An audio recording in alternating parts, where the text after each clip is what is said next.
What's your view on the competition for the U.S. with China and China's access to things like cutting-edge NVIDIA chips or other AI chips and things? Yeah, so I think we've reached a point, at least, of sort of strategic stability in the relationship. I think both countries concluded that having an all-out global trade war between the United States and China would be deeply damaging to both sides and to the world.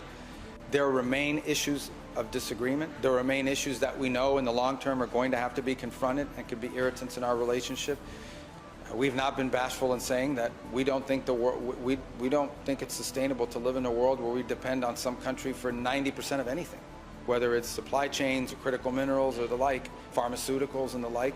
And we have every intention of doing everything we can to ensure that our critical supply chains are diversified.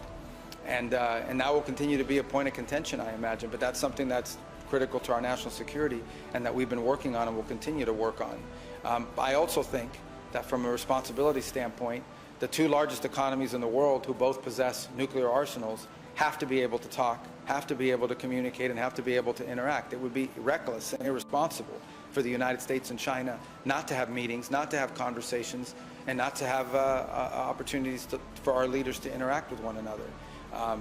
I just think I don't know anybody who thinks that's a good idea. It would be foolish and frankly dangerous for us not to have a relationship with them, even as our areas of conflict and disagreement remain. Well, we think ultimately in the 21st century, for there to be a true arms control agreement, it has to involve China. Their stockpiles have increased dramatically. Their position that they would argue is that they're still way behind the United States and Russia. We think that's irrelevant. They certainly have the capacity to catch up and are well on their way to doing so. So we believe, the President strongly believes, that for any sort of agreement, on nuclear agreement in the 21st century to be legitimate, it has to involve these three countries, the United States, Russia, and China. And we're going to continue to explore their willingness to do so. They have publicly said they're not willing to do it. I'm sure you've heard them say that. I'm sure they've reiterated, and I know they restated that again very recently.